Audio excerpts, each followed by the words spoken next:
ओम नमः शिवाय। दोस्तों, हर हर महादेव शिव भक्ति ज्ञान चैनल में आपका स्वागत है। कैसे हैं आप? आपके स्वस्थ जीवन की मंगल कामना करते हुए आज बात करते हैं प्रदीप मिश्रा जी के मुखारबिंद से सरल व अचूक उपाय। एक बड़ा सुंदर संवाद आता है स्कंद पुराण का। देवऋषि नारद निकल के जा रहे थे और एक बूढ़ी माँ ने, ज्यादा बूढ़ी नहीं कह सकते, एक माँ ने नारद जी के चरण पकड़ लिए और माँ ने नारद जी के चरण पकड़कर कहा, नारद जी आप तो देवऋषि नारद हो। नारद जी बोले, हाँ नारद जी आप देवऋषि नारद हो, मेरे मन की एक बात है, मैं आपसे कह सकती हूँ। नारद जी ने बोला, क्या बात है, बोलो क्या बात कहना चाहते हो। नारद जी बस मेरा एक निवेदन स्वीकार कर लीजिए, मेरे घर में संतान नहीं है नारद, मेरे घर में औलाद नहीं है नारद, मेरी उम्र निकलती जा रही है, तुम एक बार नारायण से जाकर कहो ना कि मेरे यहाँ संतान दे दे। माँ ने नारद जी के चरण पकड़ लिए। नारद जी ने कहा, मैं पूछ के आऊंगा भगवान से कि आपके यहाँ संतान कब होगी। नारद जी श्रीमन नारायण करते करते करते करते बैकुंठ पहुंच गए।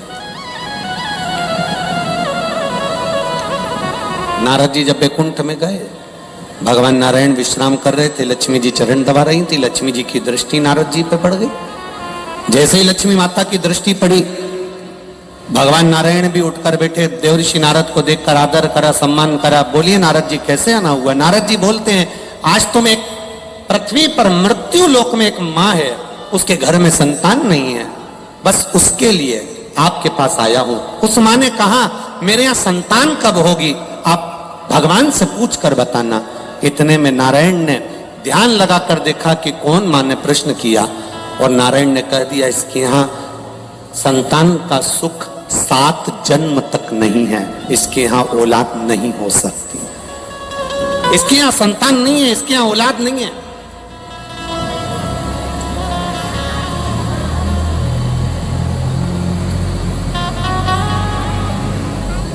इसके यहाँ संतान का सुख नहीं हो सकता,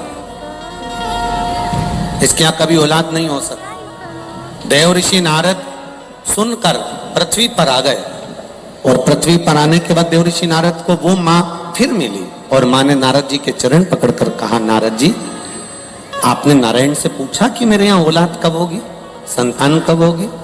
नारद जी ने कहा, माँ तेरे यहाँ 7 जन्म तक संतान का सुख नहीं, तेरे यहां औलाद नहीं हो सकती, तेरे यहां संतान का सुख नहीं है। मां धाड़ कर रोने लगी, आंख से आंसू बहने लगा, खूब रोई। अब उसका एक नियम बन गया, संतान हो नहीं रही है, दुखी है और रोती है, आंख से आंसू बह रहा है, रो रही। जब एकदम दुख आ जाता है ना तो व्यक्ति रो। नारद के शब्द सुनकर वो मां रो रही है, मेरे घर में संतान का सुख नहीं है, मेरे घर में औलाद नहीं हो, संतान नहीं। जब कहीं से संतान का सुख नहीं होता, तब जगह जगह से जब हार जाओ तब महादेव की शरण में जाओ। कथा कहती है, यशोदा जी के घर में संतान का सुख नहीं था। 60 साल के नंद बाबा, 55 वर्ष की मां यशोदा, संतान का सुख नहीं। यशोदा जी की मां, जिनका नाम था पाटला देवी, क्या नाम था, पाटला देवी। पाटला देवी को चिंता व्यापी कि मेरी एक बेटी यशोदा, मेरी 3 बेटियों में से एक बेटी यशोदा, जिसके यहाँ औलाद नहीं, कहां जाऊं। पाटला देवी सब दूर गई। अंत में पाटला यमुना जी के घाट पर जाती, बालू का शिवलिंग बनाती, पूजन करती, आराधना करती। एक दिन मेरे भोले बाबा बूढ़े का रूप लेकर आ गए, और पाटला का जो जल का पात्र था, मेरे शंकर जी ने उसे उंडेल दिया। एक बार में नहीं हुआ ना। तुम सोच लो कि भाई मैं मंदिर जाती थी और मेरा काम नहीं हुआ, मैं जल चढ़ाती थी मेरा काम नहीं हुआ, 3 महीने मैंने देखा मेरा काम, ना ना ना ना, तेरे मंदिर में आना मेरा काम है और मेरी बिगड़ी बनाना तेरा काम है। उसकी चौखट नहीं छोड़ना, उसका दरवाजा नहीं छोड़ना, उसके द्वार जाना नहीं छोड़ना। लगन तुमसे लगा बैठे जो होगा, देखा जाएगा तुम्हें अपना बना बैठे जो होगा। उससे लगन लगा लो। अब पाटला देवी का पानी का लोटा बार बार डुल रहा है, क्रोध नहीं आया। आखिरी में भगवान शंकर जो बूढ़े के रूप में थे, परीक्षा लेते रहे, फिर कह दिया पाटला तेरी बेटी यशोदा के यहाँ संतान का सुख नहीं है, पर एक काम कर, सावन का महीना है, श्रावण की पूर्णिमा के दिन तू अपनी बेटी यशोदा से कह दे कि जितने ब्राह्मण यमुना के तट पर आए उनका मुख झूठा करा दे। जरा ध्यान देना, ये मुख झूठा कराने का बड़ा वर्णन, मुख झूठा करा। यशोदा जी के पास खबर गई, नंद बाबा ने ब्राह्मणों को निमंत्रण दे दिया, भोजन में खीर और मालपुआ बन गया। नंद बाबा ने परोसा, नंद बाबा की दाढ़ी सफेद, बाल सफेद, यशोदा जी हाथ में चूड़ा पहनकर, पांव पैजनिया पहनकर, करधनी पहनकर, माता यशोदा सिर में इतना घूंघट डालकर खीर परोसने के लिए गई। इतने में ब्राह्मणों ने देखा कि नंद बाबा बूढ़े और ये इतना घूंघट डाल के तो इनके घर के बेटे की बहू दिख रही है, पर इनके घर में कोई औलाद नहीं है। तो सारे ब्राह्मणों ने मुख झूठा करते करते, खीर मालपुआ खाते खाते आशीर्वाद दे दिया, पुत्र भव। और जो आशीर्वाद दिया पुत्र भव, यशोदा जी ने अपना पल्लू ऊपर करा।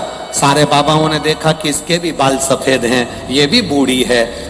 नंद बाबा ने कहा मैं 60 का, ये 55 की, बुढ़ापे में कहाँ संतान होगी। संतों ने कहा हम शंकर के भक्त हैं, शिव का भक्त जब मुख झूठा कर कर कुछ वर दे देता है खाली नहीं जाता, बेटा आएगा भले वो कहीं से भी आए। और वो हुआ, चमत्कार सा हो गया लोगों, हो गई बात निराली। रात ही रात में नंद बाबा की दाढ़ी हो गई काली, और ना जाने किस ऋषि मुनि ने धागा हाथ लपेटा कि नंद घर अनहोनी हो गई, बेटी हो गया बेटा। ये शुभ कृपा, ये उसकी उदाहरण, ये करुणा। हमने पहले भी कथा में कहा, अगर मान लो संतान का सुख नहीं है, संतान का सुख नहीं है, 20 साल हो गए, 25 साल हो गए, 30 साल हो गए, संतान का अगर सुख नहीं है तो शंकर का कोई भक्त मिल जाए, शिव का कोई उपासक मिल जाए, या कोई ब्राह्मण देव, वेद शास्त्र का ज्ञान रखने वाले, अपने जीवन को सार्थकता में, सात्विकता में जीने वाले, ऐसे ब्राह्मण को जोड़े से उनके बच्चों के साथ बेलपत्री के पेड़ के नीचे भोजन करा देना, खीर खिला देना, और उस खीर के भाग को पति पत्नी दोनों अवश्य पाना, उससे संतान का सुख भी मेरे बाबा प्रदान कर देते। सफेद आंकड़े की जड़ का प्रयोग करो, तुम रुका जी वाला, और साथ में ये भी करो, प्रयास करो। हम आशा करते हैं कि भगवान शिव आपकी सभी मनोकामना पूर्ण करें। इस उपाय को करना ना भूलें। आज बस इतना ही, फिर मिलते हैं नेक्स्ट वीडियो में।